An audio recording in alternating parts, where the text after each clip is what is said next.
हम रोज आसमान की तरफ देखते हैं, लेकिन उस नीले आसमान के पार एक ऐसा ब्रह्मांड फैल हुआ है जिसमें ऐसे रहस्य छिपे हैं जो हमारी समझ से कहीं आगे हैं। आपको लगता होगा कि ब्रह्मांड हर जगह एक जैसा है, लेकिन सच ये है कि ब्रह्मांड में पदार्थ बिल्कुल बराबर नहीं फैला।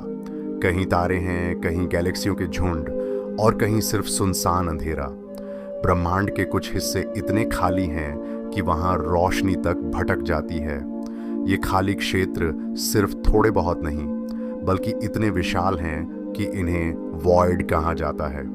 कुछ वॉइड्स तो इतने बड़े होते हैं कि उनमें पूरा सुपर क्लस्टर समा सकता है, फिर भी वे लगभग खाली रहते हैं। लेकिन ब्रह्मांड की सबसे हैरान करने वाली बात केवल इसका आकार नहीं, इसका बनना है।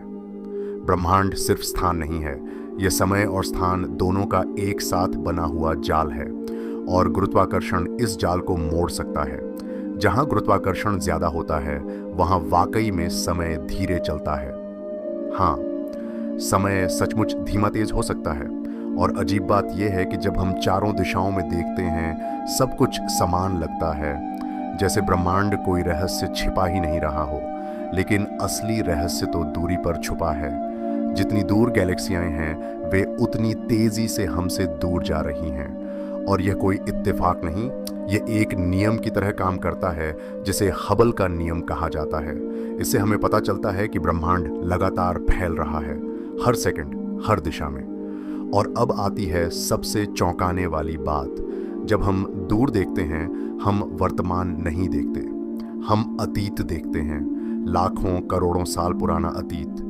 जो रोशनी अब भी हमारी आंखों तक पहुंचती है वह किसी तारे की है जो शायद अब वहां हो भी नहीं। तो अगली बार जब आसमान की तरफ देखें, याद रखिए आप सिर्फ चमकते हुए तारे नहीं देख रहे, आप ब्रह्मांड के वे रहस्य देख रहे हैं जो अभी भी हमसे अपने असली रूप को छुपाए हुए हैं।